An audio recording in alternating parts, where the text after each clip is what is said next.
The Center for National Policy makes a difference by developing new approaches to the problems confronting our nation. The center brings together not just policy analysts and theorists, but political operatives and elected leaders, people who know the system, who study the mood of the voters, who put ideas into action. It's this effort to reach across disciplines and professions and to include the general public that makes the center unique. So we like to think of ourselves as a connection between the voters or citizens of this country and the politicians who have the duty, the obligation, and the opportunity to do something about those problems. In its policy seminars and other public events, and in its numerous publications, the Center for National Policy gets beyond the conventional wisdom, exposing what's happened with children in poverty, with the real effects of agriculture policy, and giving special attention now to changes in the American workplace and how they've affected our families. Individual Americans have been working harder and harder just to stay in place. They see this in their personal lives. We're trying to get all of us as a nation to see that it's been happening to us as a country and to understand the implications for the future. The future of America, like the rest of the world, will be profoundly different from what we've known in the past. We can make it a better future with the support and guidance of the Center for National Policy.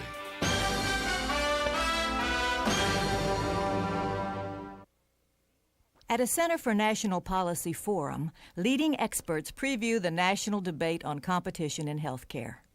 Heading the panel, Senator Jay Rockefeller of West Virginia. The other participants, Michael Bromberg, Executive Director, Federation of American Health Systems. Mark Chasson, Health Commissioner, State of New York. Karen Ignani, Director, AFL-CIO Employee Benefits Department. Alan Enthoven, Professor of Public and Private Management, Stanford University. Jeremy Rosner, Vice President for Domestic Policy, Progressive Policy Institute. Mark LaForce, Physician-in-Chief, Genesee Hospital in Rochester, New York. And Christine Williams, Legislative Assistant for Health for Senate Majority Leader George Mitchell. Senator Rockefeller. I'm not going to do most of the talking today, but I have to be in charge of the panelists, and I'm going to enjoy that because they each have allotted time, and I'm ferociously efficient. I'll also ask a few questions, but I'll try to keep those dull and short so that you will think of questions and ask, because that's the way it's really meant to work. The one note, after the Pepper Commission closed, with our mammoth 8-7 overwhelming unanimous victory for our proposal, I was afraid that health care would die as a subject. So I started something called the Alliance for Health Reform, and I'm taking brazen advantage of this opportunity to ask you to mark your calendars for Friday, February 19th, when the Alliance, and it'll be a similar room, it may be smaller, our prestige isn't up there this level yet, and it's a very sort of a solid question that we will be discussing. Can managed competition and health spending budgets work together or not? See, that's sensible, interesting. So it's going to be at 1:30 till 3:30 in the afternoon, February 19th, that's a Friday, in Dirksen, room 562, and we'll be sending you further notices, and Kevin Anderson, who stands back there, can give you information. Now, look, in the very few years that I've been working with this issue, barriers to comprehensive reform are beginning to fall. Apathy, gridlock, special interest obstruction, other things. They're being worn down bit by bit. In my judgment, the inauguration of Bill Clinton, with his bone marrow obsession about health care, which I think has become greater since the election, even than it was during the campaign, and obviously much more tricky because of the budget deficit and all of that, seems to have toppled the final significant obstacle, which is, you know, you have to have a president who's really into this, or else whatever Congress does is simply something for trade journals to write about. Nothing will happen. Under Bill Clinton, it better. Now, we have this president, and so that is our opportunity. And let me just say, whatever you think of Bill Clinton, and whatever it is that you choose to, however it is you choose to characterize these first 2 very smooth weeks of the administration, the cause of health reform, somebody who bangs his fist on the subject, somebody who appoints his wife to be in charge of it, who then on the very same afternoon spends 6 hours on the telephone with members of Congress, I guess 535 members of Congress who are interested in health care. I mean, I've never seen that done anywhere, ever. And then who pledges to do this within the next 100 days. I hope that's not true, because 120 or 130, let's not be fussy about 100, and is willing to risk his political neck, and indeed he is, on this subject. By 1996, I would suggest to you. So serious he is anyway, serious he'd better be, because there are going to have to be results. Now, his framework, as you know, combines the market-oriented idea of managed competition with the beloved discipline of global budgets. Frankly, we in Congress have now run out of excuses for inaction. History will never forgive us, any of us, nor should it, whether in government, for that matter, or in business, for that matter, or from labor, or from the provider community, or from insurance, if we fail now. And be very sure of one thing: we still have a spectacularly good chance to fail. With all of this momentum, we can do that. Reflect on the past, although there's never been this kind of public anger before. Truman really did work at this. Nixon really did work at this. They were overwhelmed by opposition forces and sort of people who wouldn't budge, and out it all went. Think how nice it would have been if it had worked under Nixon, for example, and where we might be today. So for all the optimism and energy that we feel, there are many places ahead where we will face very unpleasant choices, and places where gridlock will be easily within our reach. I just keep wanting to say that. For example, we have a lot of agreement, I think, on most parties that there should, except those who are for single payer, that we should have a system which builds on our employer-provided insurance system. But that having been said, there is still enormous theological acrimony over how much we can repair and expand that system, how fast we can do all of that before, for example, the burden becomes so unbearable for small businesses who even provide insurance, much less those who don't. Another example, there's a growing consensus about the new healthcare system that it should be grounded on a blend of regulatory forces and free market forces, that it is to be, in fact, a true private-public partnership, but there remains a monumental and theological tug-of-war on the exactness of that blend and where the line should be. There is near unanimous agreement, once more, that we must hold above all the twin goals of permanently containing rising costs and extending coverage to every American, but then there is a theological war over which comes first. We did that in the Pepper Commission. We had our theological war, and because we were eminently sensible, we settled it, and we came to the right agreement. And I cannot say this strongly enough, we have to do both at once, morally, practically, politically, and in terms of health care. One cannot happen without the other. Making both happen on a timetable that strengthens our ability to achieve both will demand the kind of effort and consensus which Congress has never before been able to do on any other subject. None of this, of course, will happen unless we take our case and make our case, and do so effectively to an interesting group of people called the American people. And that we candidly explain the problems, the solutions, the benefits, and yes, the costs of reform. Huge gaps remain in the public's understanding of why the healthcare system has broken down, what reform would mean to them if we wait to close those gaps until after legislation is passed. No matter how ingenious and lucid and brilliant we have been in trying to implement what we do, we will fail. Or more probably, the American people will catch on that we have dodged them in our closed effort to try and do this, expert with expert, and they will simply shoot it down in Congress. So one more thing, be mindful of this too. Health reform is not about building a Calder over here, like in the Hart building, or some edifice, or some new machine that is perfect down to the last rivet. It is not an art. Function rather than beauty must be our measure. If it works, however awkwardly and inelegantly, it will be a vast improvement over the present.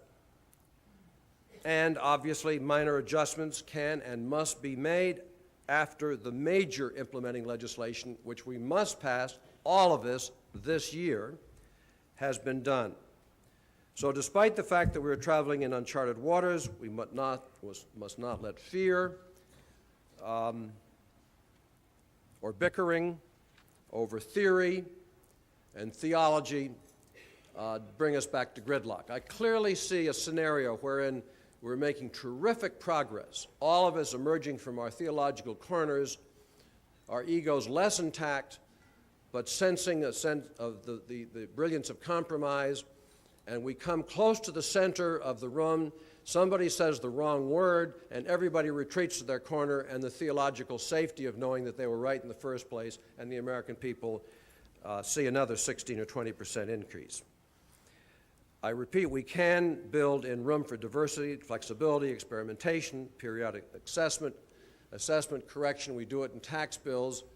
God knows we have to do it in tax bills. Imagine what we're going to have to do with health care. So doing it becomes an ethic in and of itself. What we cannot do is ignore the obvious, and that is to pass this year. I personally believe, and I close now, that Congress and President Clinton can do this, and can do it in this calendar year. Not this session, but in this calendar year. My theory is if we're working on it in '94, we've lost, because we will be nibbled to death. It has to happen this year, all of it. The American people want the federal government to do this, but they don't trust us to implement it. A fascinating, but nevertheless true problem that we face. So in your despair, think, in fact, that we can do all of this joyfully if we will keep reminding ourselves of what a glorious gift we are able to give to the American people if we all do our work and reform our healthcare system. Alan N. Tobin.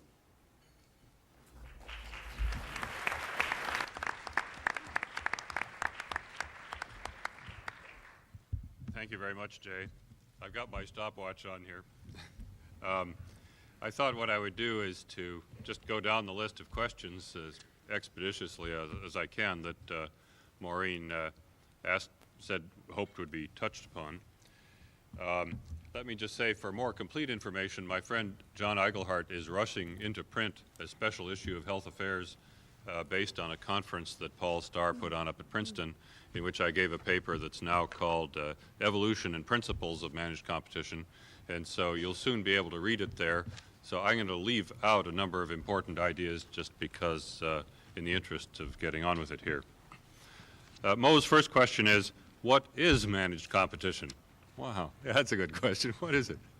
Well, let me say simply, managed competition is a purchaser strategy by, I hope, an empowered demand side or purchasing side, designed to reward with more patients and more revenues those healthcare delivery systems that do the best job of improving quality and cutting cost and satisfying their patients, and therefore punishing with fewer patients and revenues those healthcare delivery systems that do a poor job of improving quality and cutting cost.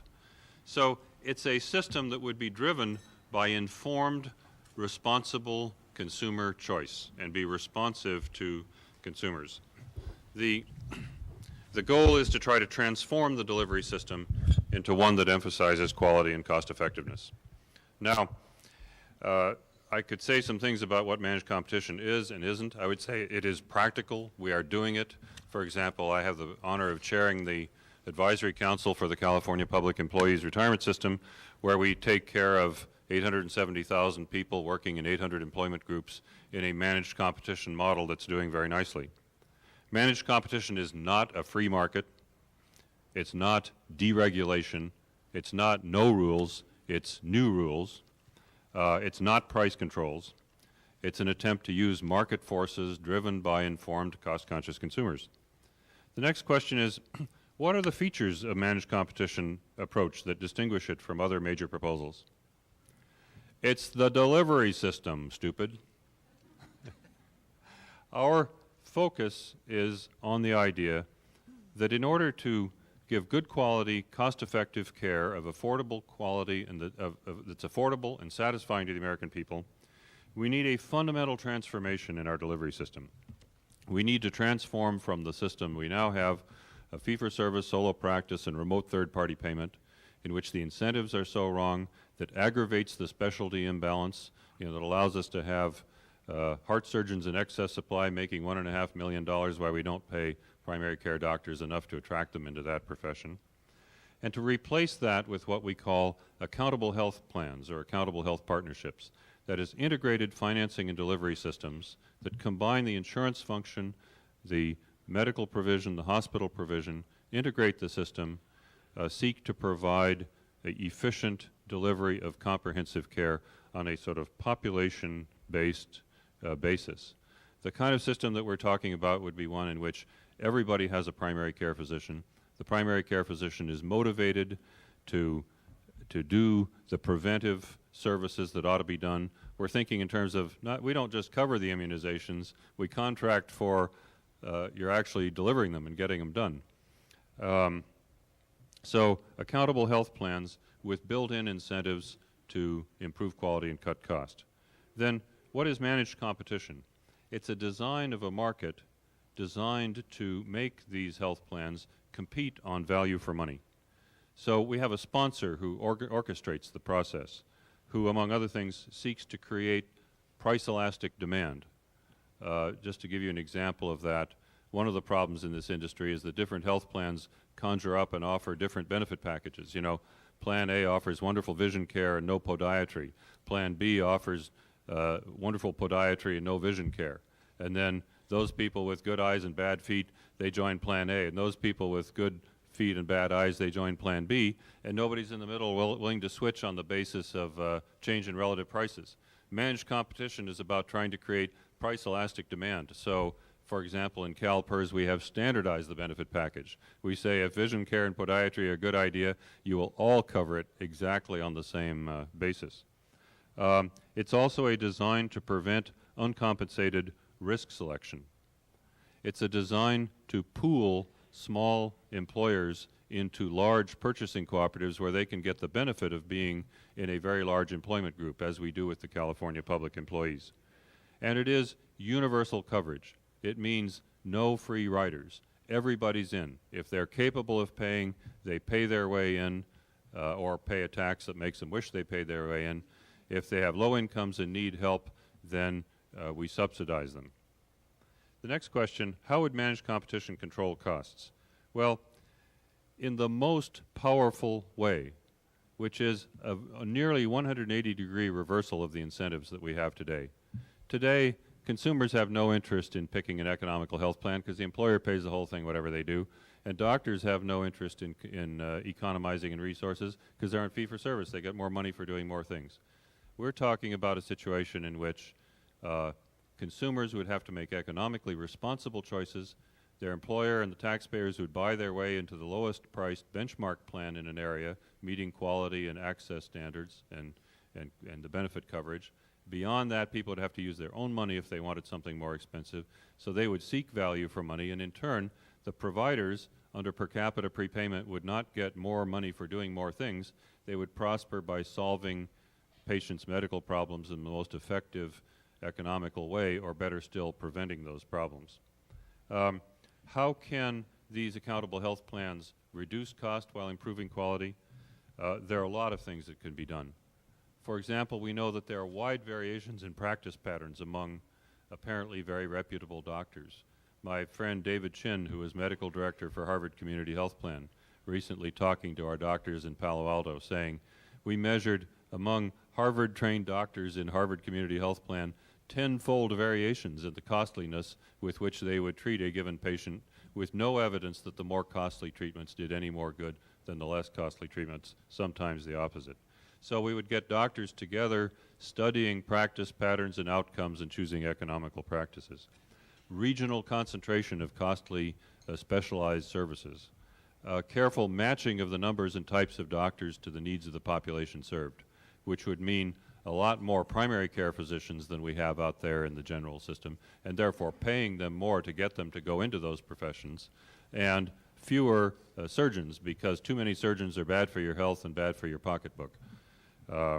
If you have too many surgeons, then they're not proficient, or they become proficient by doing inappropriate surgery and show up in one of Mark Chaston's articles on that subject. Next question is, what happens to various players? Without commenting on all of them, let me just say, you know that one man's waste in bureaucracy is another man's job.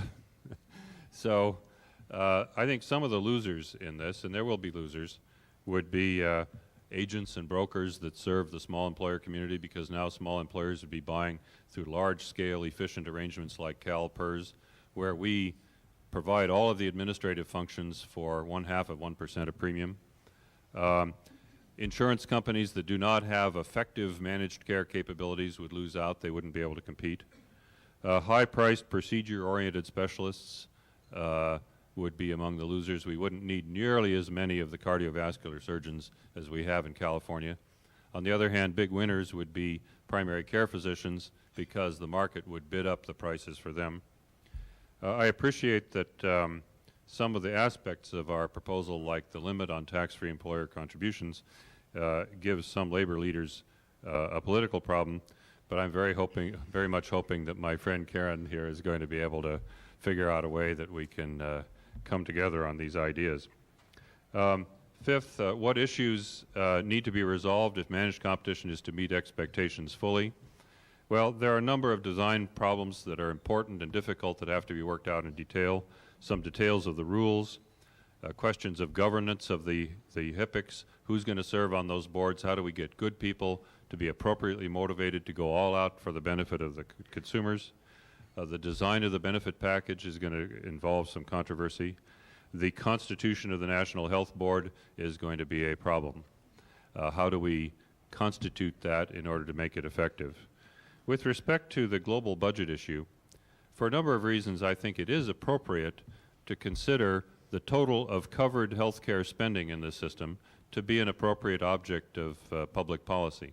It's reasonable for the President and the Congress to be concerned about how much this is costing. How do they control it? I would offer you the analogy of the total economy. If prices are rising too much in the total economy, we have one approach that we associated with President Nixon, put the whole economy under price controls. That doesn't work.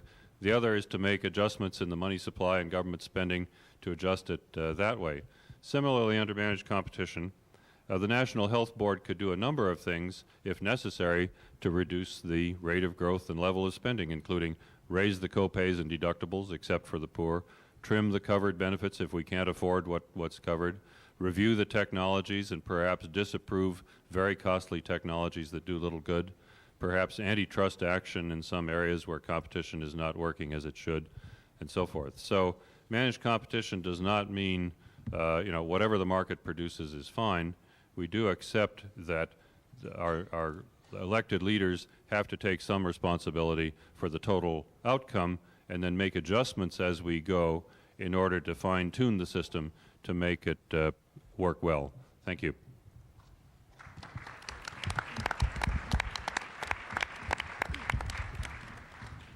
Thank you, Alan. Jeremy Rosner. Thank you, Senator Rockefeller, and thanks to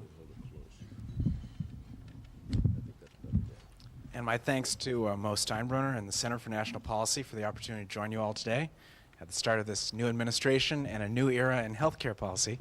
I must admit that following Alan Enthoven on a panel about managed competition is a little like unveiling your science project right after Thomas Alva Edison, but it's a little daunting, but notwithstanding. Let me very briefly tick off what I think are 5 opportunities for managed competition in this new political environment and 5 challenges.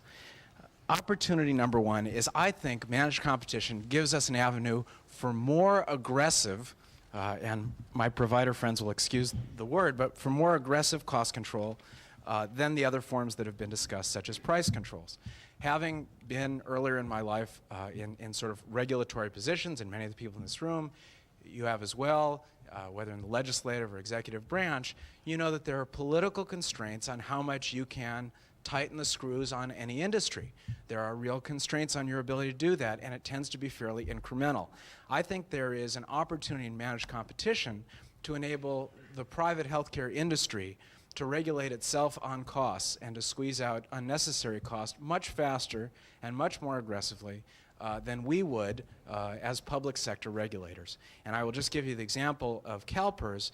In the last 2 years, since CalPERS put into place many of the features of managed competition with the help of Alan Enthoven, 2 years ago, their premiums were going up at 17% a year.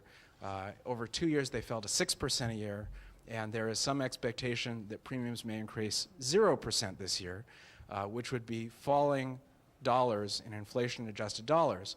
And I would suggest that going from 17% to 0% may be more aggressive than a lot of us would be willing to do sitting in some bureaucracy setting prices.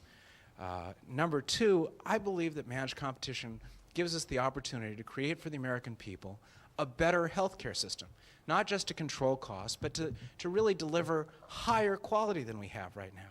Celinda Lake, the pollster, said that in her focus group work, she is predicting, based on what she hears, that quality will be the Willie Horton of the healthcare reform debate. It is the thing lurking in people's minds. It is potentially the most explosive issue, and that if we can't explain to the American people how our approach is going to improve, not just maintain, but improve the quality of the healthcare system, we will be sunk.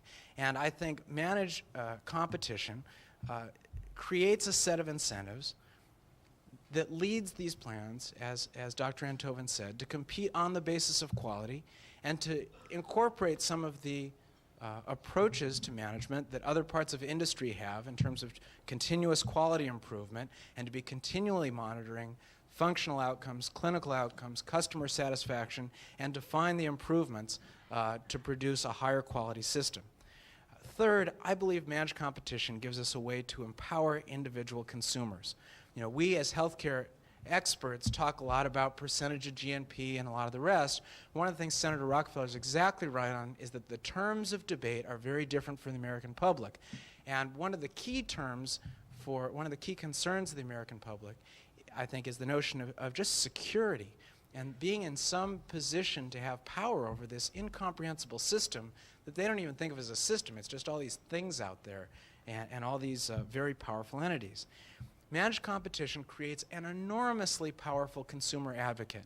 And if you talk to the people who are in CalPERS, for example, who have essentially a purchasing cooperative in the form of CalPERS, they feel very good about that they have this very powerful institution that handles over $1 billion a year that can negotiate on their behalf with the providers and with the insurance industry. And it empowers consumers besides. It gives them annual choice among plans.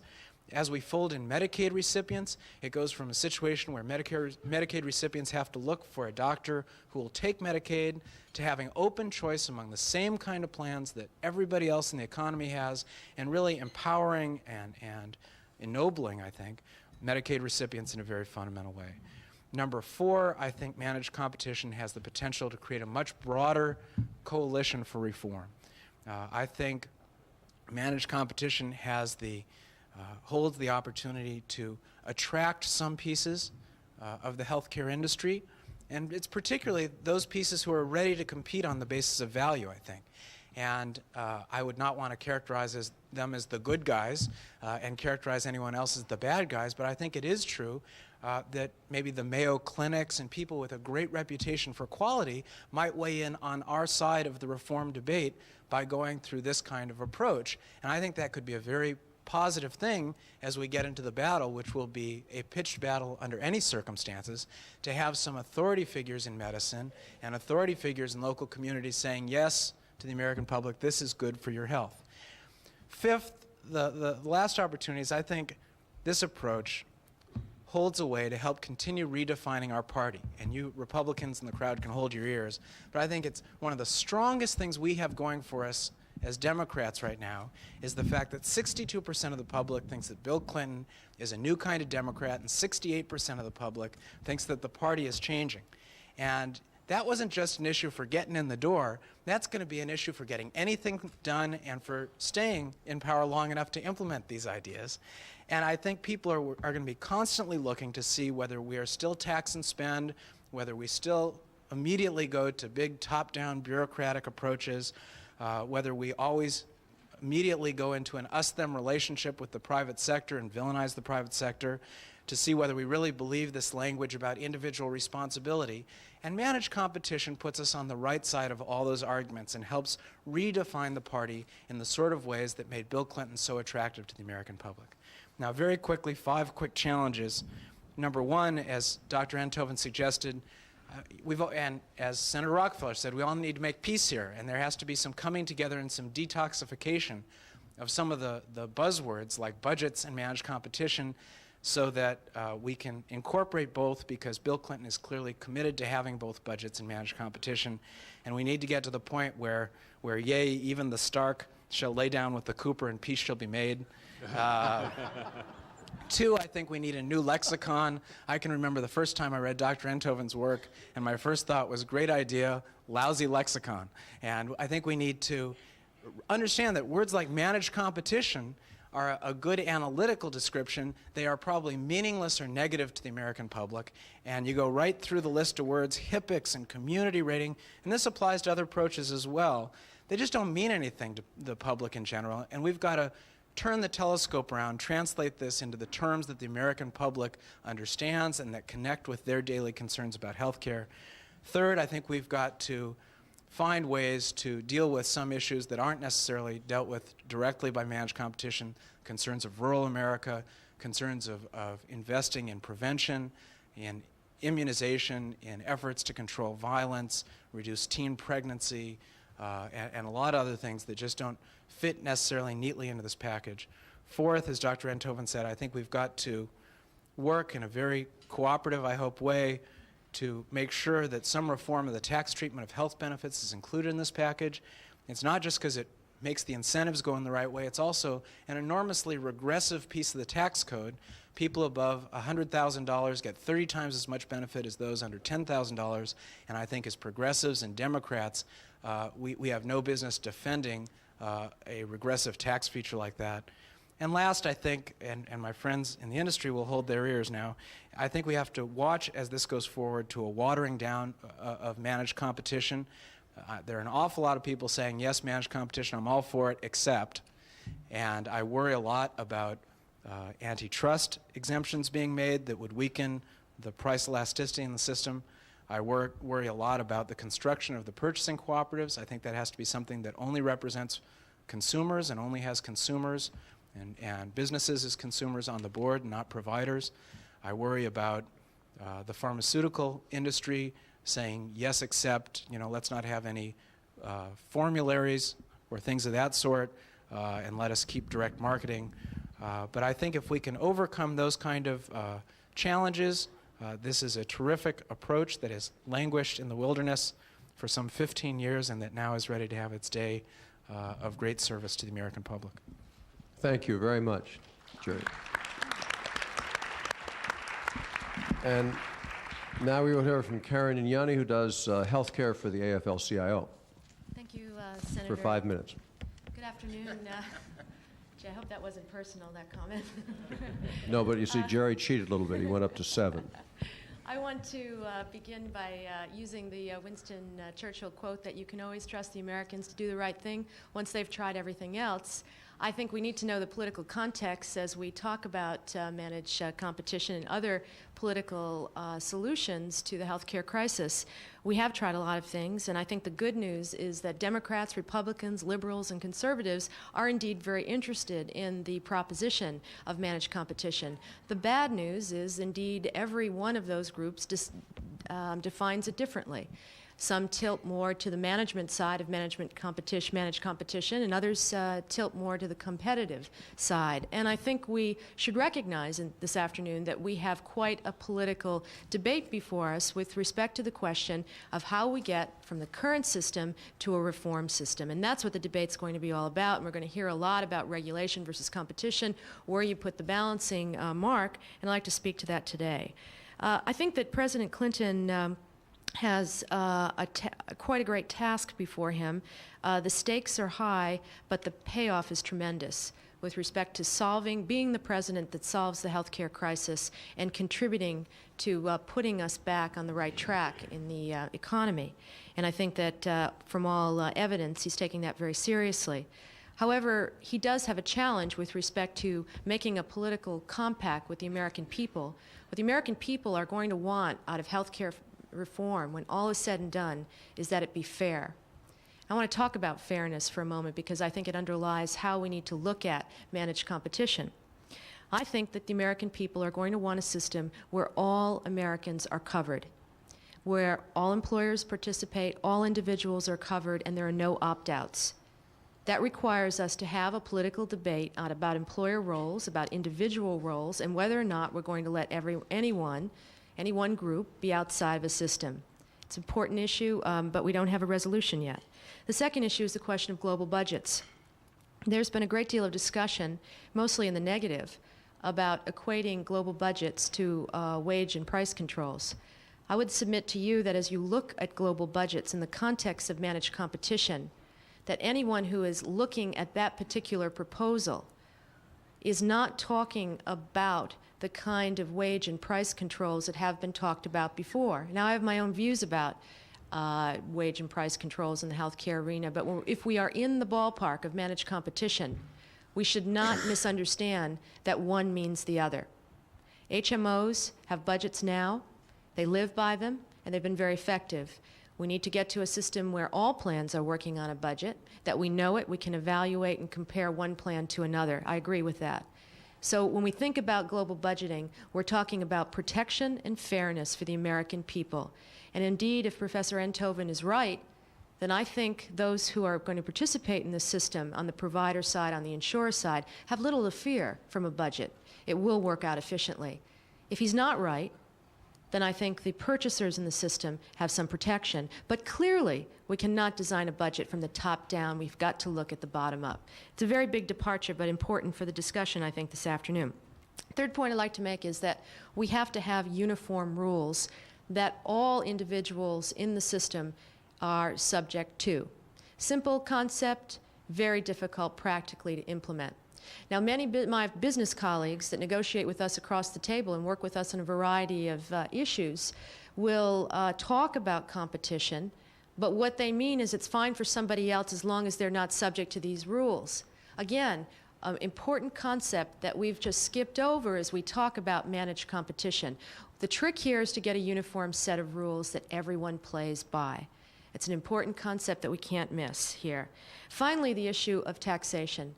We've heard some this afternoon about tax caps, and indeed it will be a politically divisive issue. I would submit to you today, without having the time to go into much of our thinking on this, but I'm happy to do it in questions, that the American people are going to be concerned about the equity of taxing their benefits coming out of 10 years of sacrificing wages, and we have great data to support this, to maintain the protection, the packages they have now. Second, I think they're going to have some real misgivings about being taxed on a particular set of benefits that does not increase their buying power. That changes the terms and conditions of our tax structure, and I would submit to you that we're not going to do that very easily. So we need to have a tax discussion, we need to have an equity discussion. Finally, we need to come back to the issues of efficiency, of administrative red tape, and I believe that the management competition theory offers us, as proposed by Professor Enthoven, ways to really downsize the administrative side of the industry in a way that's very productive. So I apologize to all of you. It's a bit in the audience. You have my empathy, a bit like going through a museum on a motorbike here and trying to get the essence of what we're all saying. But I do encourage your questions and look forward to them. Thank you. Thank you, Karen.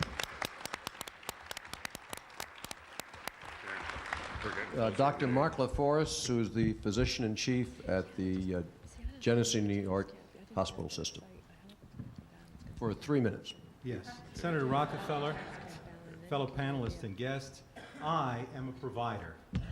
And I feel a little bit like a goldfish when there's a group of cats circling the fishbowl. But seriously, I've been asked to spend a few minutes listing physician concerns which need to be addressed as part of any national initiative to restructure healthcare, and to briefly describe a success story, that is the healthcare system in Rochester, New York.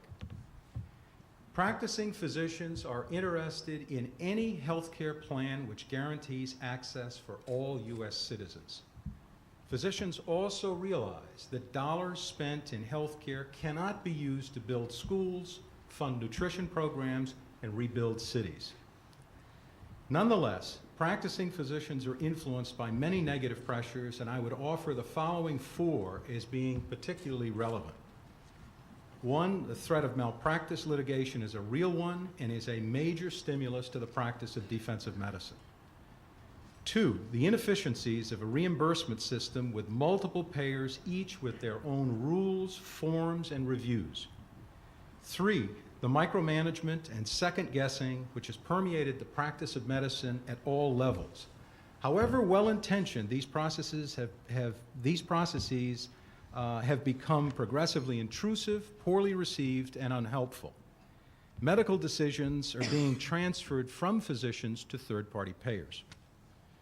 Lastly, the dissociation between funding for acute healthcare problems and the realities of caring for an ever-increasing number of patients with chronic diseases. Despite these and other problems, Rochester, New York has developed a comprehensive, high-quality healthcare system at about 25% less cost than the national average. The following factors account for the Rochester success, and they offer lessons to a national initiative on managed care. First is community participation, essential for success.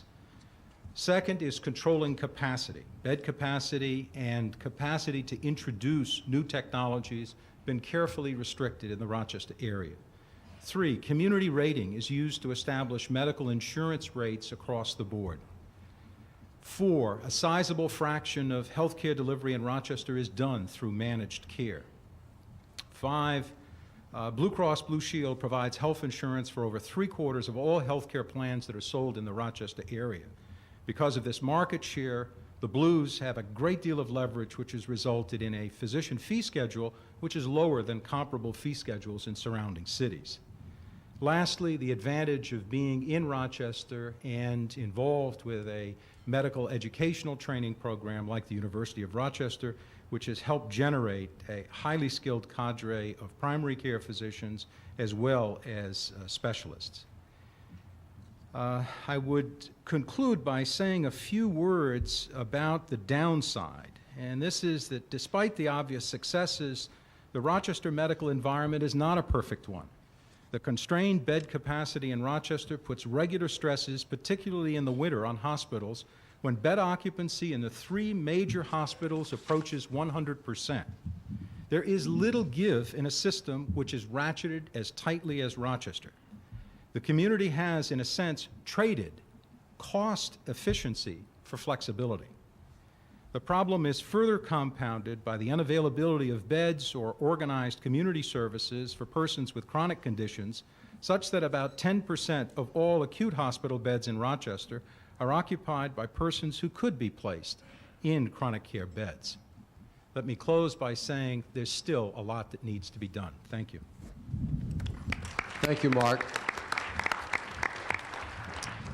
Dr. Mark Chasson from New York, Health Commissioner. Thank you. Thank you, Senator Rockefeller.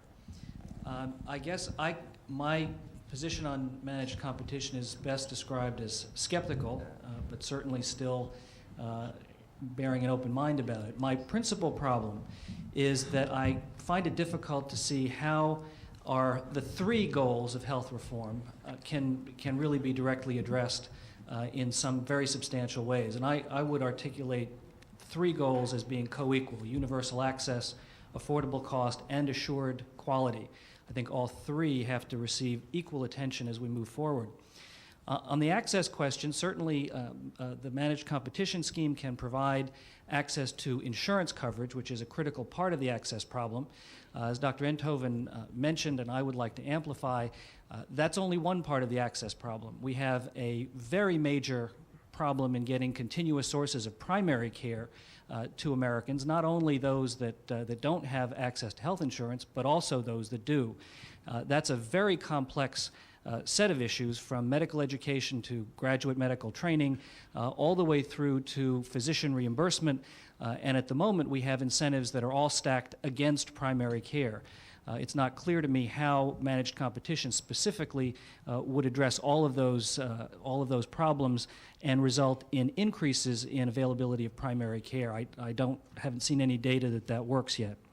On the cost side, it seems to me that managed competition really doesn't directly address the three most critical cost issues, and the ones that receive rather little attention in the debate, at least thus far from looking at it from my perspective. Those are the problems of overuse, the problems of new tests and treatments not being evaluated and then allowed to diffuse and used for lots of reasons that have not had proven benefit. And the third is clinical inefficiency, where we have seen variability in practice that has persisted over literally decades with very little attention, despite very direct financial incentives, for example, for hospitals and length of stay, to reduce length of stay with per case payment, and that has really still not occurred to the extent that it should. So I'm concerned about the mechanisms that managed competition will bring to this table. I'm also concerned because I think that there is the potential for, if the pendulum swings toward the competition side, for these problems to be exacerbated. Because we have certainly seen that hospitals preparing for managed competition have decided that they don't want to cooperate with shared services. You take neonatology, I'll take neurosurgery, because if I'm going to be a full-service player in this environment, I need, as an institution, to have all of those services in order to be able to market myself to these plans. And that fueling the medical arms race, I think, is an important aspect of managed competition that we need to avoid. On the quality side, I don't see any direct evidence or direct plans for using some of the more innovative techniques to measure quality and to disseminate information about quality, most of which depend on cooperation and collaboration as opposed to competition. For example, the use of practice guidelines, the use of quality measurement and outcomes measurement, feeding back with data analysis to institutions and to health plans, really needs to be done at least at the focal point from a central place. System-wide data need to be collected in standardized ways and then fed back to individuals and institutions so they can see where they stand with respect to their peers.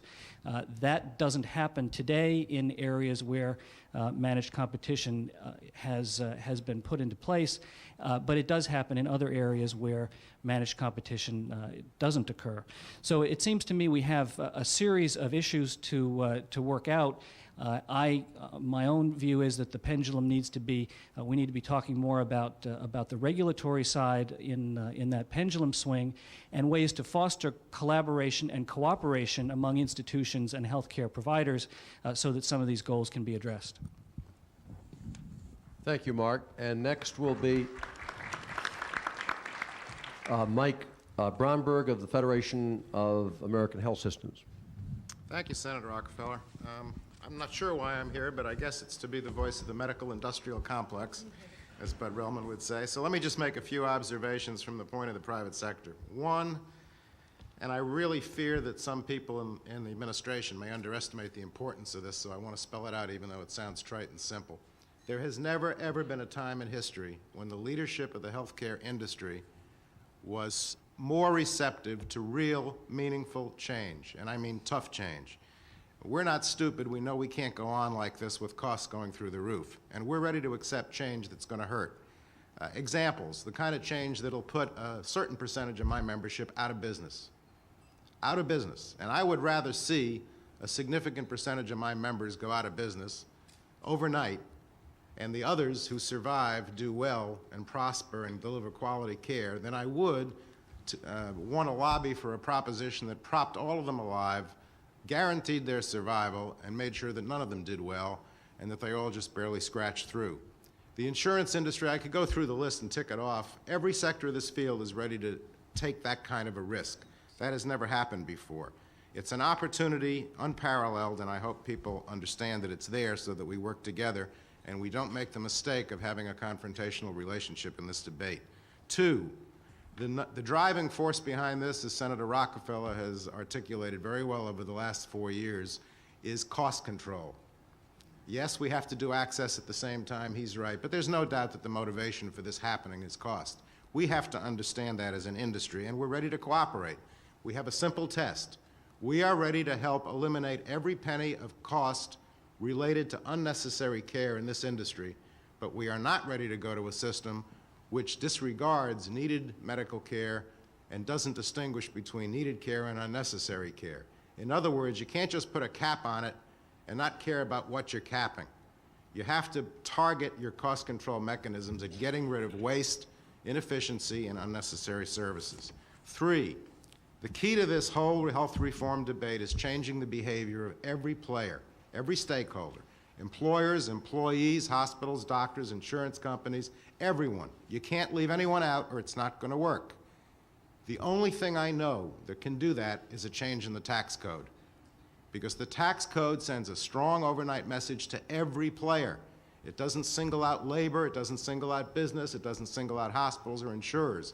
It says you all better market a plan that's cost-effective and affordable, and you better buy it or else you're going to have to pay more out of pocket, and it says the same message to everyone. It doesn't send out different signals. Fourth, it's the last chance to prove that there's something better than turning over 1/8 of the economy to the government.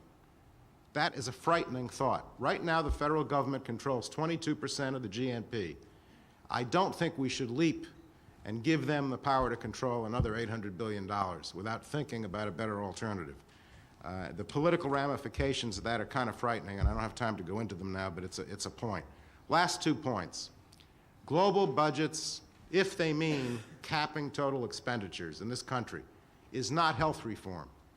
It doesn't address any of the underlying causes of the cost problem, and by definition, it cannot be called health reform.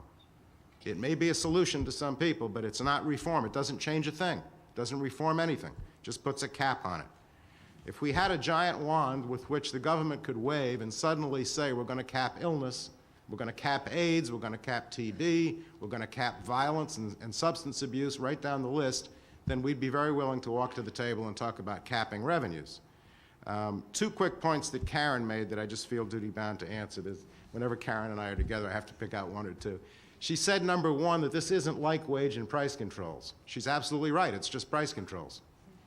And you cannot put price controls on a hospital, which is 55% labor intensive. Nixon was much fairer. Number 2, she said that HMOs have budgets. Everybody has budgets. Of course HMOs have budgets. They're not set by the government. That's a very important point. Last point, in closing, I would say that managed competition, as distinguished from the alternatives, is an effort to address the underlying causes of what's wrong in this system. It is an attempt to go straight at the reasons that costs are going through the roof. Unnecessary care, too much testing, too much specialists. You go down the list, it's there. Unrestrained demand by consumers, it's there. So it is health reform, and it does address the causes. It promotes the selection of those plans that are cost-effective and rewards them, and it penalizes those who are not. It's worth a try before we turn this whole thing over to the government. Thank you. Thank you, Michael. And finally, Chris Williams, who does health care for my boss, George Williams. Chris Williams. Thank you. The Senate Democrats, as many of you know, have been working for some time to try to develop a health care proposal. And while we are still having discussions at the staff level, and none of our bosses, including Senator Mitchell nor Senator Rockefeller, have signed off on anything, we have begun to develop some level of consensus. And on the subject of managed competition, I would say that the group generally supports the concept of managed competition as an integral part of a comprehensive health care reform proposal. However, there are two areas that we feel we need to have some additional, shall we say, modifications. The first is the subject of cost containment. We question, many of us question the ability of managed competition alone to control healthcare costs. And so we are looking at the possibility of global budgeting. And I don't always agree with Mike Bromberg, but I would like to agree with one thing that he said. Global budgets themselves do not contain costs. They are not a tool to contain costs. They are a parameter under which tools can be used. Tools such as outcomes research, practice guidelines, and other kinds of changes in behavior to get both consumers and providers to change the way that healthcare is delivered. We have not enough evidence, and I think a number of you are aware of reports from the Congressional Budget Office that do not give us hard and fast evidence about the ability of managed care or managed competition to contain costs. CBO is completing work on a document which unfortunately for them was leaked to the Washington Post a couple weeks ago, but they are still working on a document that looks at managed competition and the ability to contain costs. The second question we have is the question about managed competition and whether it can work in rural America. I think that many of us, particularly those of us who Jack Wenberg has direct phone lines to, have had some conversations about managed competition and rural America and how that can work. And I would just like to say that while we agree that we need to move away from a fee-for-service model towards a capitated model, a capitated payment can exist in a delivery system other than managed competition. And I just suggest to you that some of the ideas that have been developed by the American Hospital Association, the development of community care networks, is something that many of us who represent rural states are looking at quite carefully. So those are, I would say, two major issues that our group, our Democratic Working Group, has been doing some work on. We think more work needs to be done, but the message I would like to leave with you is that managed competition is an important part of what we are discussing. It will, in all likelihood, be a very important part of what Senate Democrats agree upon, but there are other factors that we feel are very critical to the success of healthcare reform, both across the nation and particularly in rural Maine and rural West Virginia and a few other states. Thank you, Senator. Thank you, Chris. Let me ask your forgiveness for this. I want to start a fight right up here at the table for about 10 or 12 minutes. So I'll pose a couple of questions, and I encourage panelists to go after each other. And then we turn exclusively to you. I already have a number of cards and questions, but I really want this to work. And you really need to stay till 2:30. I mean, what you were going to do at 2 o'clock isn't that important. Let me just start with this to the panelists. You're Bill Clinton, and you said you're going to do global budgets and manage competition. You want to work and you want to get reelected in 1996 based upon the approval of the American people. Now, you want to assure that Americans get health care. That's called universal coverage. You've got managed competition, and And so what you need is savings, so that you can, this cost containment, so that you can, through a global budget or otherwise, so that you can have the money to expand coverage. Now, there's a problem. Most of the savings, of course, in the $880 billion that we spent last year were in the private sector. Government can't get their hand on that. If I don't do something that costs $200 in the way of a medical procedure, because I'm all for global budgets, I don't send it to Uncle Sam. I keep it in my happy wallet. So the only way that you can get money to expand coverage is, and the only thing the CBO will score as a saving, as we all know, is if you cut Medicare and Medicaid. Now, those are moral and ethical questions about that also. So my question, and the savings from those, one can debate how large they would be and how many people they could cover. So my question to the panel generally is, you know, if you do cost containment, or if you just do managed care and cost containment, and it takes 5 or 6 years, in fact, for any kind of savings to really build up so that you can do coverage, politically and morally and ethically, and in terms of our commitment to the American people, can we do that? And what do we say to the American people if, in fact, they have to wait 5 or 6 years for significant coverage? Anyone? Well, I'd start by saying one of the biggest federal health insurance programs now is the uncapped tax break for employer-provided health insurance, which, as Jeremy pointed out, pays so much more for upper-income than lower-income people. And my favorite candidate for short-term savings would be to put an effective limit on the amount of employer contribution that is tax-free to the employee. That would save federal and state budgets a lot of money right away. You could cap it at a level that would save $20 or $25 billion a year and immediately plow that back into financing expanded access. Beyond that, for short-term savings, the problem is with Medicare and Medicaid, especially, let's say, Medicare, is there's such huge amounts of waste from overutilization. As you squeeze down the fees, there's more and more. I mean, I'm sure all of you are, as I do, spend a good deal of time working in academic medical centers, know about doctors who walk down the halls, stick their head in each of the doorways, and rack up a Medicare visit. And I mean, Medicare fee-for-service has no way of getting at utilization, so we just have to proceed expeditiously to convert that on the basis of voluntary choice by the patients to capitation-financed arrangements, where there's the possibility of having real local effective control of volume. Panelists, please just go ahead without looking to me. I guess what I'd like to say to President Clinton, he wouldn't be terribly happy to hear, but I think it's important for us to recognize that it's not a zero-sum game.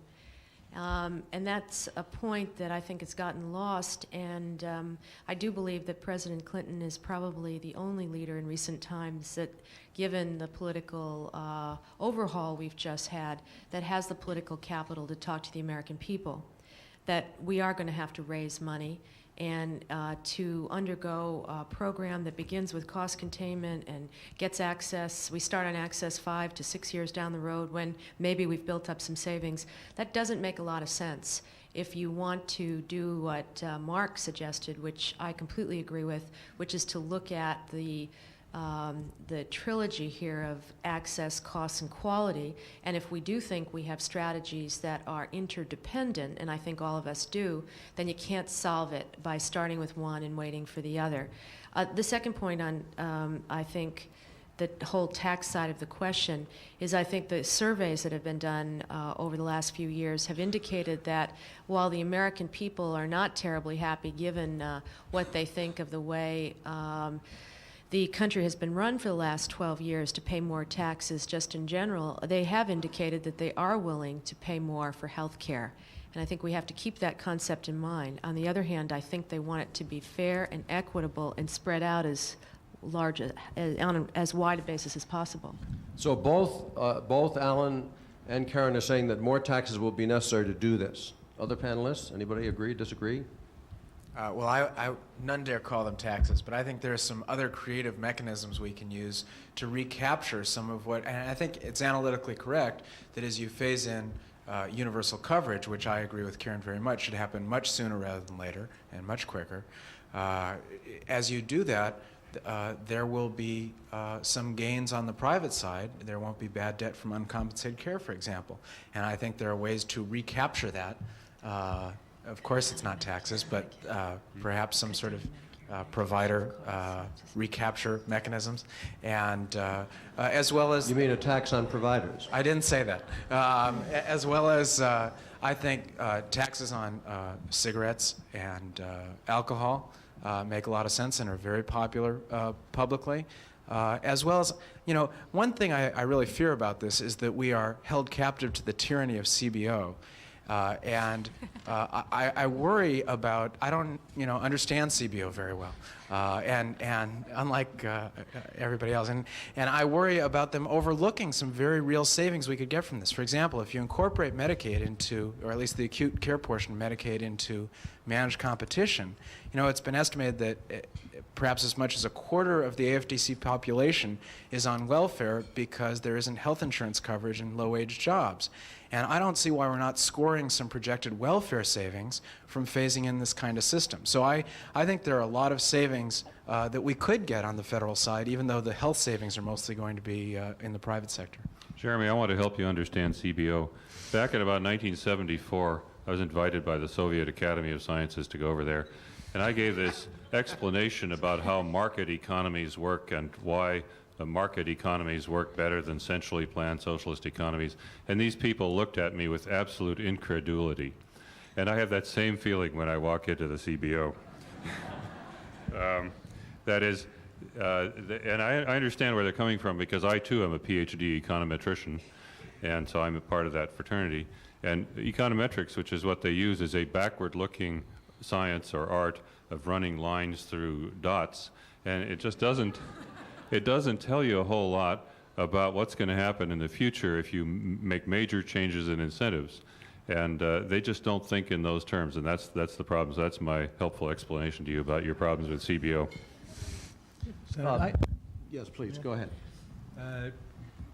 I would recommend to President Clinton that he pay far more attention to the manpower issue. By the manpower issue, this is to echo and to support what Dr. Chasin has said. Whatever program is instituted, the wheels are going to fall off and it's going to fail unless there is a substantive change in who is being trained into the healthcare system. All the incentives, as have been pointed out, are in the wrong direction. There are huge, powerful forces out there, but I would suggest that President Clinton would be very well served to spend as much time addressing that particular issue, because whatever else gets put into place is guaranteed to fail if we still continue to turn out at a ratio of 3 or 4 to 1 specialists to general internists or general practitioners. The last issue that helps direct that particular flow, and one that also has not been talked about enough, is the issue of debt burden for graduating medical students. That debt burden, I meet with medical students on a weekly basis, and I'm very familiar with their debt burden. And it's not infrequent that we're talking about graduates with a debt burden of $100,000. Now, if you're facing a debt burden and you're looking at paying off just simply interest on that particular loan, and they only give you 1 year before you have to start paying that off, you are not very interested in primary care, but you are very interested in radiology.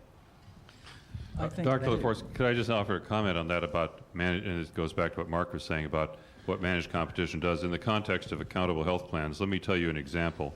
In California, around 1988, over a year or so, Kaiser Permanente membership increased by more than 1 million people, and they operate with a ratio of 40% primary care physicians, which is a whole lot higher than the rest of the community.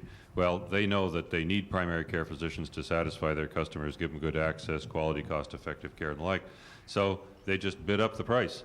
A lot of my students who are board eligible or board certified internists and moonlight in their clinics, they used to pay them $30 an hour. One day, bang, they raised them to $55 an hour. Now that's market forces doing a good thing. If we want to get good young doctors to go into primary care, we've got to pay them decent pay. Right now we way overpay these procedure-oriented surgeons, and we way underpay primary care. Market forces will work to bid up the price and the demand for primary care until it makes it attractive enough that enough of them want to to practice primary care in those settings. I agree with you, though, that we also need to do something about the supply side. That is, the federal government ought to quit subsidizing at the tune of $80,000 a year the further training of procedure-oriented subspecialists.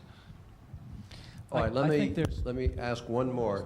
Go ahead. One quick one. I don't think there's any question that if we were to achieve universal access today, that it would not require a substantial infusion of new funds. To attack the critical cost problems of overuse and new technologies and inefficiencies requires new tools.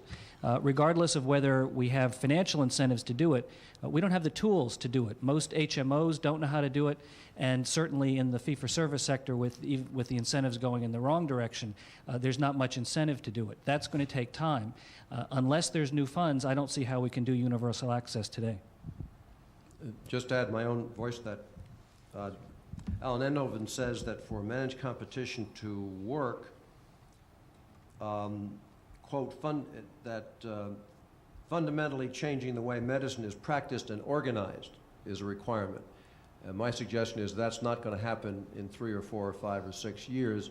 That's going to take time. The question is, what do the American people do in the meantime? What is the moral covenant that the President has with them? To me, that equals, in spite of the even greater requirement for national deficit reduction, more money. My last question for the panel, and then there are lots of questions from the audience. Would managed competition be as effective if coverage were voluntary and not mandatory?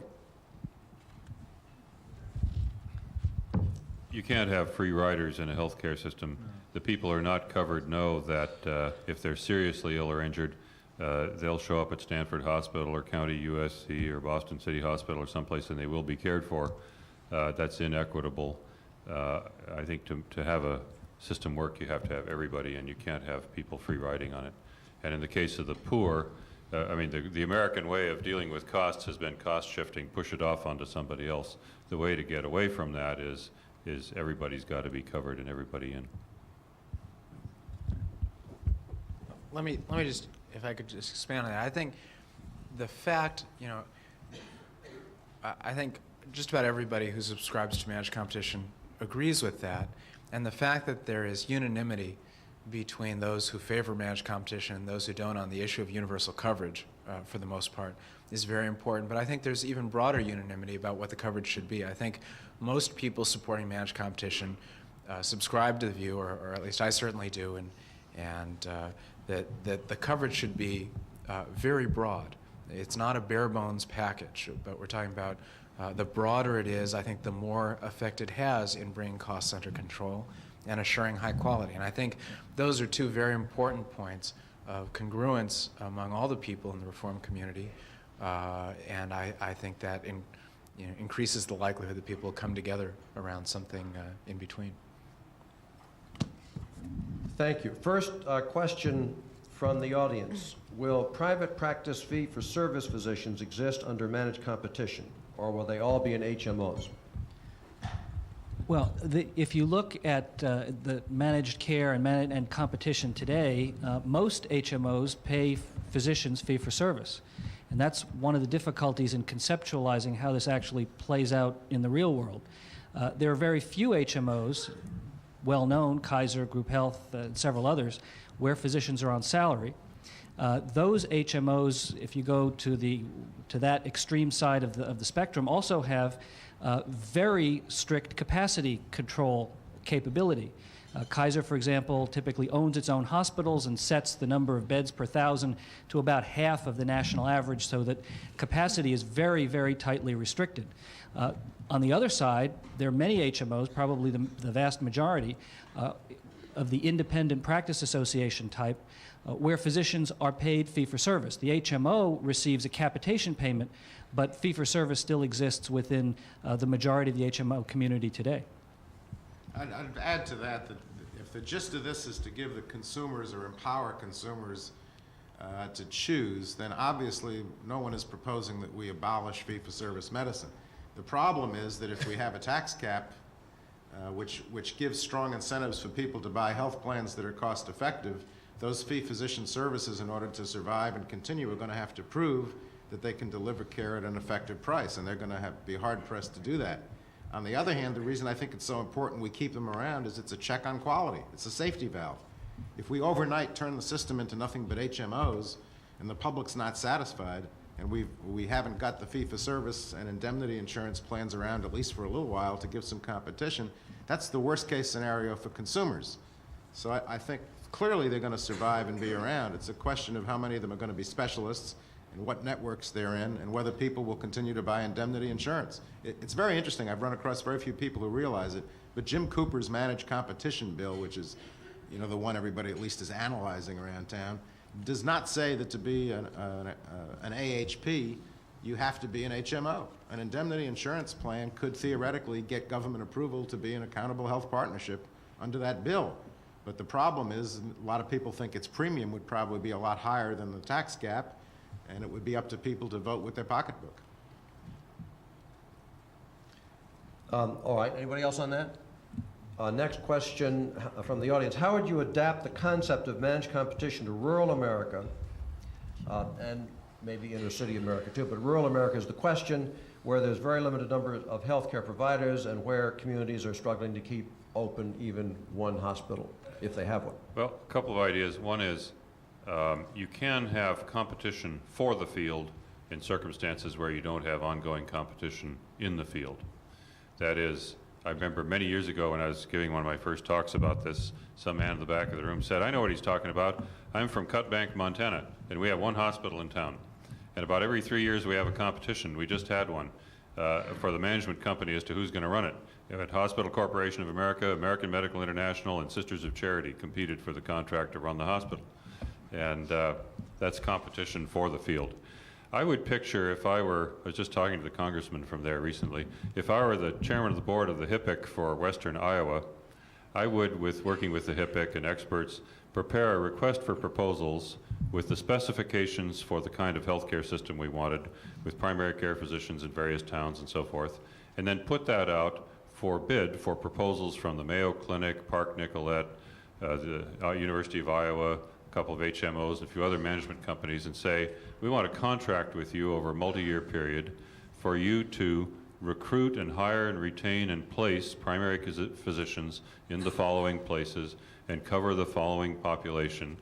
And then we will tie that in with benchmark indicators of performance. We'll survey consumer satisfaction and watch premium growth rate increases. And if you're doing a good job vis-a-vis the benchmarks, we'll just continue renewing the contract. But if after a while you're not doing a good job, then we'll throw it open for a bid again. But I want to emphasize the need for system and for management. That is, for somebody who takes the responsibility to say, we're going to recruit the primary care doctors, motivate them to go out to where they're needed, pay them well to practice quality, cost-effective ambulatory care, and refer back. Interestingly enough, the Mayo Clinic has made a decision to make a Mayo Clinic primary care physician accessible to everyone within a 120-mile radius, which includes, as a matter of fact, part of Western Iowa. And that kind of model, I think, is our best hope for moving forward on getting organized care into rural areas. Does that work in northern Maine, Chris Williams? How did you know I wanted to say something about that? I don't think so, and I would ask you to look at a different perspective. I think that most rural parts of this nation want to develop their own plan of care. They want to decide what's best for their own community. And I think that a better way to organize new healthcare networks in rural areas is to begin at the grassroots level, to have people in the community, physicians, hospitals, home health agencies, rural health clinics, come together and try to decide what's best for their community. And what we have been envisioning in Maine is the development of networks that bring together providers of all kinds, and to try to have a better system so that you do have cooperative ventures rather than two hospitals competing with each other for technology, et cetera. And we're beginning to see a lot of movement in this direction. I think that we need to remain flexible about what can work in rural areas and trust that people who live in those parts of the country know what's best for themselves, rather than to have someone, as we would say in Maine, someone from away making a decision about their care. I'm going to assume, Chris, that that means that you don't think a global budget would help rural Maine. I didn't say that. Chris, I don't think there's anything in what you said that's inconsistent with my thinking. But I do think that, I mean, obviously, I keep hearing that you have some problems up there, so it's not as if what the local folks have done so far is completely to their satisfaction. And I guess I'm saying if you're trying to improve it, one way to get primary care doctors to be happy to practice in remote rural areas is to tie them into a system that gives them professional support, information, financial support, and the like.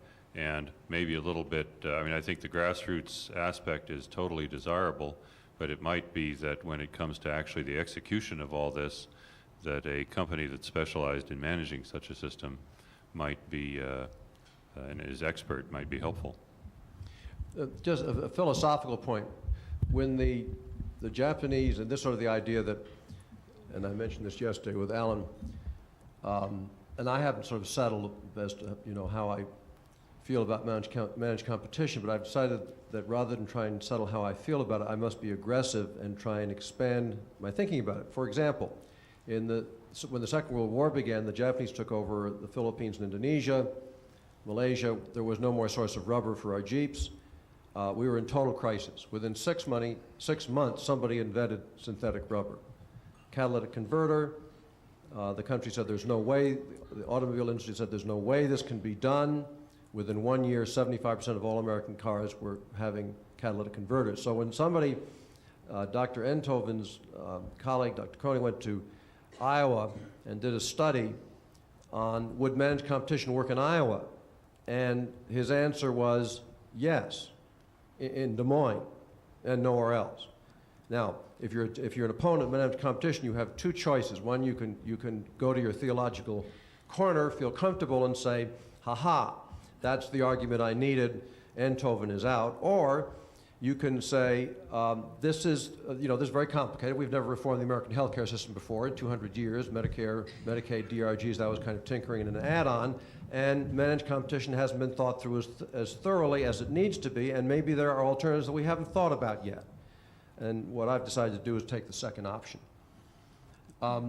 Question from the audience. How does Medicare fit into managed competition, and what is the schedule? Karen. I'm sorry, Karen. I think that's a fundamental question that will be very difficult in the political debate, but at the risk of offending perhaps some of my colleagues in the senior groups, I think that it's now time to talk about a system that would apply to all Americans and have Medicare and Medicaid in, subject to the same rules. What we hear from many of our retirees who are Medicare eligible is that we hear all the uniform frustration of the lack of coverage for long-term care and outpatient prescription drugs. The second thing we hear is real concern about not knowing how to get care adequately. There was a recent article in JAMA that I commend to all of you about the inability of people who were given entry into the system for maternal and child care in Boston not to be able to access it for other reasons. And I think that's what we're dealing with in Medicare in many parts of the country. People who have lost their primary care physician, are not part of networks, just are not sure how to go about getting care. And so my own view is that a network concept would be a tremendous improvement to the quality of care and the access that people have, recognizing, as Chris Williams said in her opening comments, that networks will be provided in different parts of the country in many different ways. There'll be HMO models. I think there'll be more flexible PPO models. And it's important for us, as we talk about the notion of managed competition, that we not be bounded or constricted by these terms.